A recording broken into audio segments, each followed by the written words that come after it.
Hi guys, today we'll be looking at the Google Nexus 7 benchmarks, specifically Antutu. We'll start the test now, see how it gets on. I'll just tell you a little bit about the Nexus 7. It's a pure Google device running stock Android. Tegra 3 chip inside, clocked at 1.3 GHz. So the lower end Tegra 3 chip and the 12 core GeForce GPU. What I mean by the lower clocked Tegra 3 chip is there is actually three types of Tegra 3 chip, and this has got the lowest one, and that's how Google managed to make it as cheap as they did. I mean, yes, it is the cheapest Tegra 3 chip, but it doesn't mean that it's rubbish, not by any means. This benchmark should show you that. It's pretty good. It's 1.3 GHz, whereas the one in the Transformer Prime is 1.4, and the one in the HTC One X I believe is 1.5 or 1.6. I was told that they were making another one that could go to 1.7. I'm not sure how true that is. But yeah, they all have the same GPU in, so I'm expecting the graphics to be really, really good on this thing. It's running at 1280 by 800 as well, so a good resolution that it's running these tests at. You can see now we're in the 2D section of the test.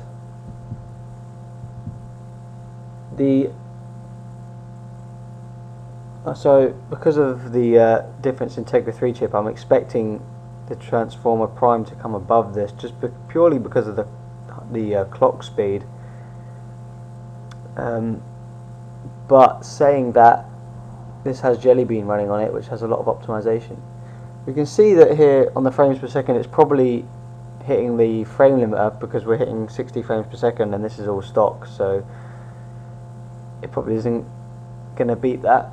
This test, I always think the Tegras do really well, and it's one of the only chips that I think displays it properly. If you do this test on some other phones, it doesn't quite show it right or get it right, and again it's hitting 58 frames, 58.7, 0.8, so probably about 59 at the end of it.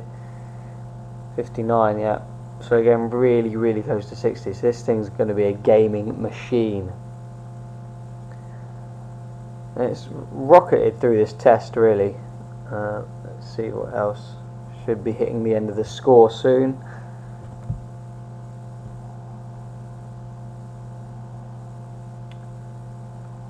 Of course, the competitor to this Google Nexus 7 is the Kindle Fire HD, yet to be released but has been announced, and the yet to be announced iPad mini. It's going to be a big fight if they can hit those price points. We know the Kindle Fire HD has hit that price point. It's actually the same price for more memory, so that's interesting. The iPad mini, I'm guessing, will probably be 300. Anyway, here's the test. So it gets 10,819 and 5 stars, which is really good. Really good score there.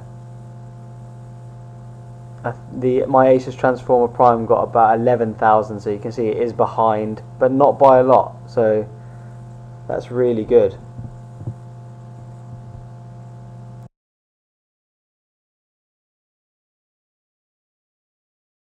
Next up is Quadrant Standard. Let's see how it fares in this test. Now, we all know Quadrant Standard can be manipulated and all that stuff, but it's not a bad thing to have if you're doing them all on stock, so they can't be manipulated. Then they will tell you which device generally is a bit faster, a bit better hardware and whatnot.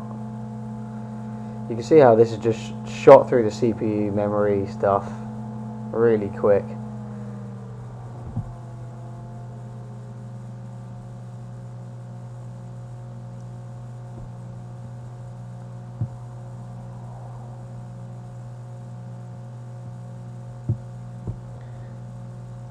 I don't know if you can see the frames per second there, but they are saying about 56, 57.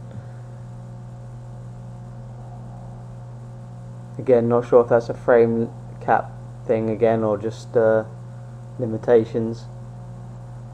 60 frames per second on the Planet test, that's really nice. You don't see that a lot. 47, 52, 58, pretty solid frame rate on that as well.